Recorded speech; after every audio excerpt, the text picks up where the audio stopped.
Faleminderit kryetar, nderuar koleg. Po lexoj një mesazh që kam marrë sot nga Imshta, është një fshat në Myzeqe. Është njësia e dytë prodhuese më e madhe e shalqinit në këtë vend. Përshëndetje, deputet. Si jeni? Si vjet puna me shalqinin është katastrofë. Pika e grumbullimit në Imsht ka mbjell me hektar.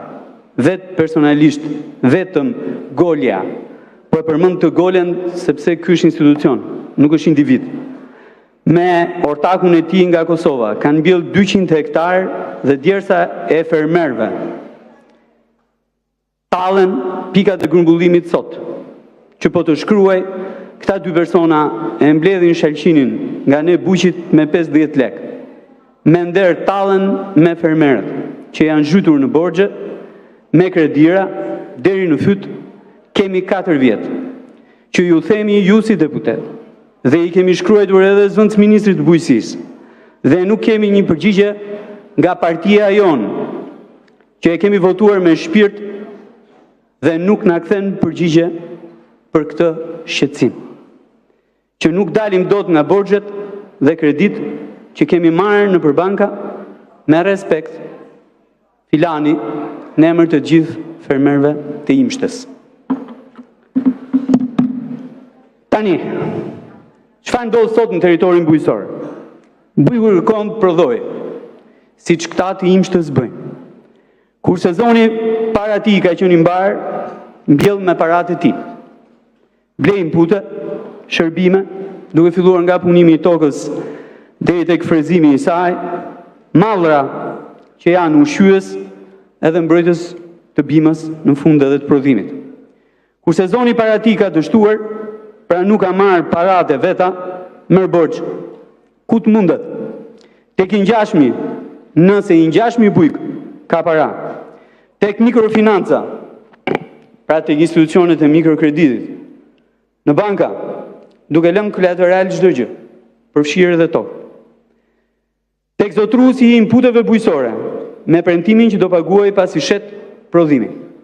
Nëse gjithçka shkon mirë, pra prodhimi nuk dëmtohet, dhe arrin të shitet.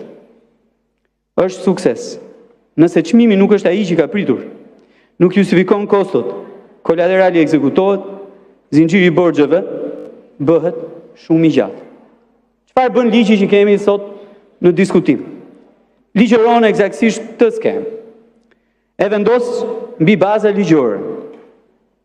Aplikimi për dëftesë bëhet online, dëftesa merret online, dëftesa është e transferueshme dhe ekzekutueshme, mbi prodhimin e ardhshëm, të sigurueshëm, të financueshëm nga institucionet financiare dhe jo vetëm, me detyrim të qartë për kthimin e financimit, me interes të barabartë me normën efektive të një muaji më parë dhe natyrisht, dëftesa është titull ekzekutiv. Është një mundësi e mirë kjo, po është një instrument shumë i vlefshëm, për më tepër që po ndodh e gjen kudo në territor këtë skemë. Rasti më i mirë është kur financuesi i prodhimit bëhet zotruesi i inputeve bujqësore, që është edhe grumbullues, e kur për çmimin bie dakord mes tyre. Çmimi është thelbi i ligjshëm në një transakcion formal. Por nëse nuk ka një çmim të mirë dhe formal, e gjitha dështon. Edhe në rastin që ne po e sankcionojmë sot me ligj. Dëftesa nuk rregullon këtë gjë. Nuk është çmim dhe as formalizim. Fatura fiskale po. Që të kemi një të tillë, duhet që kushtet fiskale ta favorizojnë këtë. Minimumi të TVSH-ja jonë nuk e favorizon as formalizimin, as ligjërimin, madje TVSH-ja jonë ka bërë që abuzimi të jetë sundues në treg.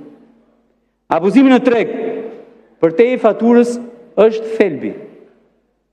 Në kushtet që ju përshkrova më sipër, sipas fermerëve të Imshtës, që janë dhe fermerët e Divjarës, janë dhe fermerët e Lushnjës, janë dhe fermerët në gjithë Shqipërinë, formalizimi mungon, për shkak dhe i nxitur nga tatimi mbi vlerën e shtuar, skema e tij që aplikohet në territorin e Republikës së Shqipërisë Abuzuesit janë ata që dominojnë tregun.